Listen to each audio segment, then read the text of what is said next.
An-niyah mahalluhal qalb. Niat itu letaknya dalam hati. Orang yang berniat dia cukup dengan hatinya. Diniatkan dalam hati.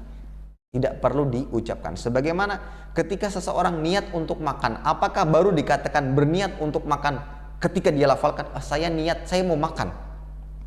Atau cukup dalam hati, saya ingin makan, dia katakan, orang itu sudah niat untuk makan? Maka jawabannya cukup dengan hatinya. Ada sebagian yang berpendapat harus dilafatkan.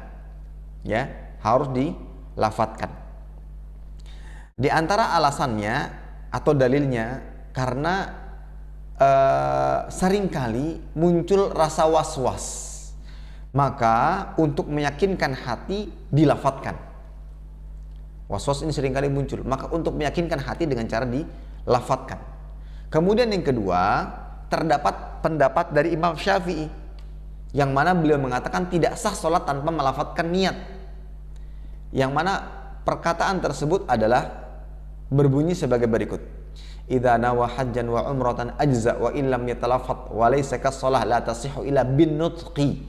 Jika seseorang berniat haji atau umroh, maka itu sah walaupun tidak diucapkan.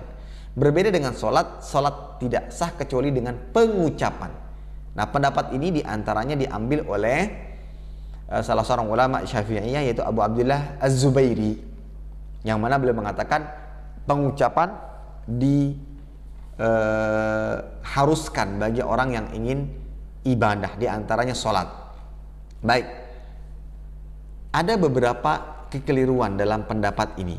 Yang pertama, Imam An-Nawawi membantah pemahaman dari Abu Abdullah Az-Zubairi yang mengatakan bahwa Imam Syafi'i berpendapat bahwa niat harus dilafatkan. Beliau mengatakan, Imam An-Nawawi mengatakan, galat hadal qail. Yang berkata demikian salah. Walaysa mudaradu Syafi'i bin nutqi fi shalah hadha. Karena bukan itu yang dimaksud oleh Imam Syafi'i dengan pengucapan. Akan tetapi maksudnya adalah at-takbir. Salat tidak sah dengan pengucapan, maksudnya tidak sah dengan kecuali dengan takbir. Salat tidak sah kecuali dengan pengucapan takbir, bukan dengan pengucapan niat. Begitu pula dijelaskan oleh Abul Hasan Al-Mawardi Asy-Syafi'i, ya, yang mana beliau mengatakan fata'awwal dzalika Az-Zubairi ala wujubi an-nutqi fi an-niyyah wa hadha fasid innama arada wujub an-nutqi bit-takbir. Az-Zubairi telah salah faham dalam menakwilkan atau menjelaskan ucapan Imam Syafi'i yang mewajibkan mengucapkan niat dalam salat.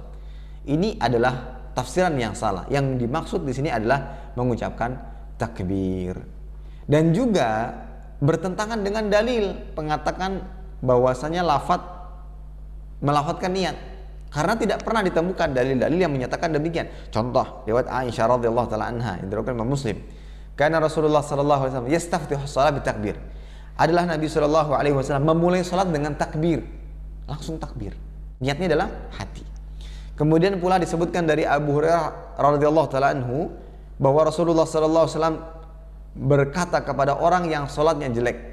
Ketika orang tersebut berkata, "Kalau begitu ajarkan saya salat yang benar." Maka beliau mengatakan, "Idza qumta ila shalah fa asbighil wudu, tsumma istaqbilil qiblah fakabbir." Ketika engkau hendak salat, sempurnakan wudu dan menghadaplah kiblat, lalu bertakbirlah langsung.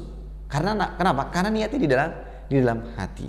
Kalau seandainya niat itu bagian dari atau melafatkan niat bagian dari ibadah, niscaya akan dijelaskan oleh Nabi Shallallahu Alaihi Wasallam. Yang berikutnya adalah apa yang harus diniatkan di dalam hati. Maka langkah-langkahnya yang pertama itu kita niatkan ibadah yang kita kerjakan ini ibadah apa.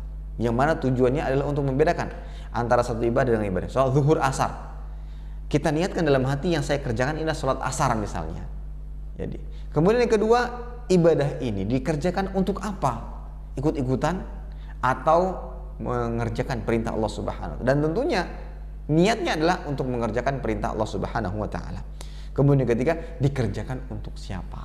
Maka jawabannya adalah untuk Allah Subhanahu wa taala.